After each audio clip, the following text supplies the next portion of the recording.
Hello everyone. तो आज हम लोग करेंगे बहुत important topic chapter 4 NCERT class 6 की हम लोग कवर कर रहे हैं। पहले 3 चैप्टर्स को हम लोग ने कवर कर चुका है, आप प्लेलिस्ट में जाके देख सकते हैं।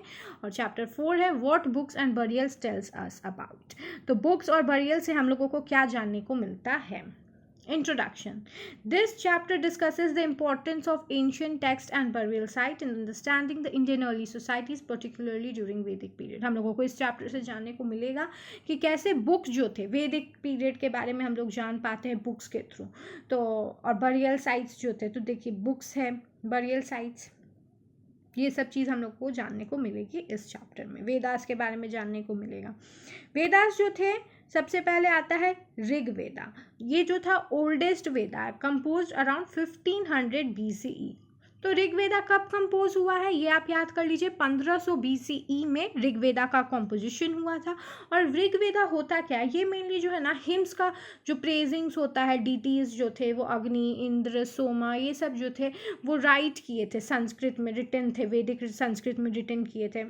ये सब चीज़ को पहले वो लोग ओरिजिनली ट्रांसमिट किया गया था, ओरिजिनल मतलब ऑर्डरली पहले लोग बोलते थे, बट उसको फिर बाद में लिखा गया। तो इसी को कहते हैं, इसी को ऋग्वेदा कहते हैं। इसमें मेनली आपको हिम्स, प्रेजिंग्स मिलता है। It provide insight into early वैदिक सोसाइटी रिचुअल्स एंड बिलीफ। इसको पढ़ के आपको पता चलेगा कि पहले वैदिक सोसाइटी में क्या रिचुअल्स थे और लोग कैसा बिलीफ रखते थे। फिर आता है सामवेद, यजुर्वेद, अथर्ववेद। तो टोटल कितने वेदास हो गए? 4 वेद हो गए। टोटल कितने वेदास हुए? 4 वेद, ऋग्वेद, सामवेद, यजुर्वेद, अथर्ववेद। ऋग्वेद क्या है? हिम्स है, प्रेज बताता है। सामवेद क्या है? मेलोडीज एंड चांट्स बताता है। यजुर्वेद क्या है? रिचुअल्स एंड सैक्रिफाइस बताता है कि क्या रिचुअल्स है, क्या सैक्रिफाइस करना चाहिए आपको। अथर्ववेद क्या है? स्पेल्स एंड इनाक्टेशंस बताता है कि क्या आपको सही स्पेल करना चाहिए, क्या स्पेल करने से क्या होगा। सामवेद, शाम मतलब ही म्यूजिक होता है, तो ये मेलोडी चांट्स के बारे में बताता है। तो ये सब चीज़ आपको क्लियर हो गया होगा। वैदिक सोसाइटी के बारे में हम लोगों को जानने को मिलता है वेदास को पढ़ के। वेदा जो था एक बुक था, 4 टाइप की वेदास हो गई, ऋग्वेदा, सामवेदा, यजुर्वेदा, अथर्ववेदा। और ये सबको पढ़ के हम लोगों को वैदिक सोसाइटी के बारे में पता चलता है। वैदिक सोसाइटी क्या थी? वेदास के समय में एक जो सोसाइटी थी उसको वैदिक सोसाइटी कहा जाता है। तो वैदिक सोसाइटी में जो था वो एक राजा हुआ करता था, और राजा जो था वो लोगों के द्वारा चुना जाता था। It was a leader who was chosen by the people. और जो लीडर था वो बहुत इंपॉर्टेंट रोल प्ले करता था। वो जो ट्राइब था उसको प्रोटेक्ट करता था। He was the head, he was the king, chieftain था। असेंबली हुआ करती थी वैदिक पीरियड में, सभा और समिति। ये इंपॉर्टेंट है। 2 टाइप्स ऑफ असेंबलीज क्या क्या थी वैदिक पीरियड में? एक सभा थी और एक समिति थी। Early form of governance of the varna system. हम लोगों को वर्णा सिस्टम जो है वो पहली बार वैदिक सोसाइटी में देखने को मिलता है। ब्राह्मण्स, क्षत्रियास, वैश्यास और शूद्रास, ये वर्णा सिस्टम है। ब्राह्मण्स का क्या काम होता है? अभी भी आप देखते हैं, प्रीस्ट थे वो लोग, स्कॉलर्स थे वो लोग, क्या करते थे? जो रिलीजियस बात है वो काम उन लोगों का था देखने का। क्षत्रियास क्या थे? लड़ते थे, युद्ध करते थे। वैश्यास क्या थे? ट्रेडर्स, एग्रीकल्चर, जो रिच होते थे, मर्चेंट्स होते थे, वो सब ट्रेड वैश्यास होते थे। और शूद्रास क्या होते थे? सर्वेंट्स और लेबर्स होते थे, जो खेत में काम किए, ये सब शूद्रास के कैटेगरी में आते थे। तो वर्णा सिस्टम हम लोगों को वैदिक टाइम में देखने को मिलता है। Cattle and agriculture.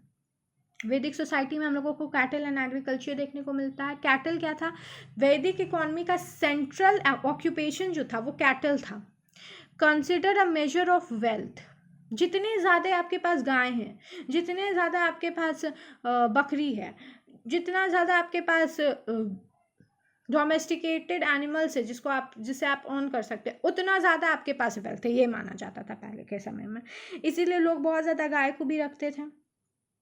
Agriculture practice जो था वो भी हम लोगों को देखने को मिलता है। पेस्ट्रलिज्म, वीट, बार्ले जो था वो कॉमन क्रॉप्स जो था, वीट, बार्ले, ये तो ग्रो होता ही था वैदिक सोसाइटी में। Megalith burial founded in the Deccan, south India and the north ईस्टर्न्स में बहुत सारे मेगालिथ बरियल्स फाउंड हुए हैं। मेगालिथ बरियल कहाँ कहाँ फाउंड हुए हैं? डेक्कन्स में, साउथ इंडिया में और नॉर्थ ईस्ट इंडिया में। डेक्कन कहाँ हो गया?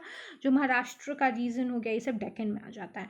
तो यहाँ पर मेगालिथ्स फाउंड हुआ है। मेगालिथ्स क्या होता है? एक लार्ज स्टोन स्ट्रक्चर होता है जिसमें बरियल्स मार्क होता है। बरियल क्या होता है? जो लोगों का डेथ हो जाता था उनको दफना दिया जाता था, और वहाँ पर ऊपर में बड़े बड़े स्टोन स्ट्रक्चर्स रख दिए जाते थे। तो तो उसको मेगालिथ कहते हैं।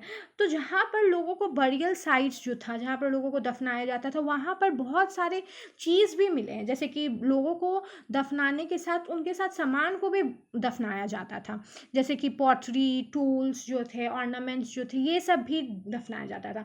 तो बहुत ज़्यादा टूल्स वगैरह भी मिला है, गोल्ड ऑर्नामेंट्स भी मिला है। तो इससे पता चलता है कि एक सोशल स्टेटस जो था वो बहुत इम्पोर्टेंट था, और ऐसा मानना था कि लोगों का कि जब इंसान का डेथ हुआ तो उनको दफनाने के साथ उनके सामान को भी दफना दिया जाता था, ताकि वो इस चीज़ को, शायद उन लोगों को ऐसा लगता होगा कि they will use that after the death also.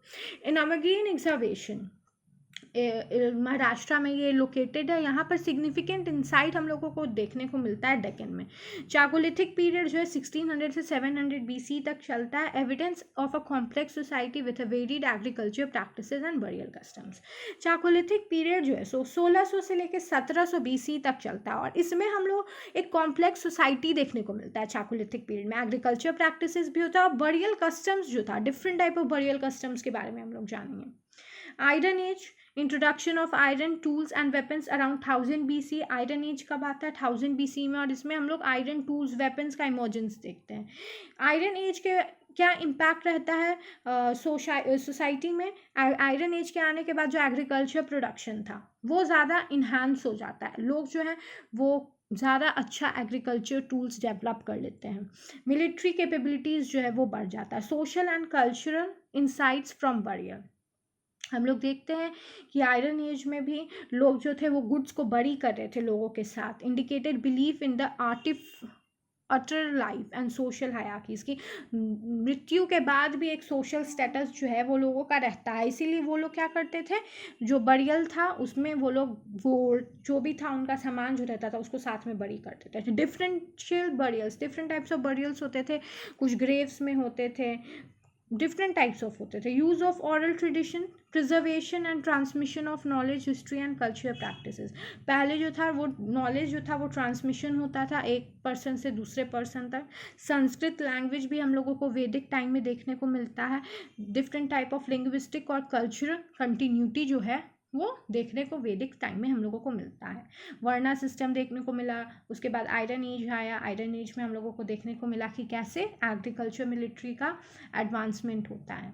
तो चैप्टर 4 जो है वो हम लोग कंप्लीट कर चुके हैं, और नेक्स्ट लेक्चर, नेक्स्ट वीडियो में हम लोग चैप्टर 5 करेंगे, और चैप्टर 1 2 3 पहले ही हम लोग कवर कर चुके हैं, आप प्लेलिस्ट में जाके चेक कर सकते हैं। So thank you everyone, please like, share and subscribe my channel.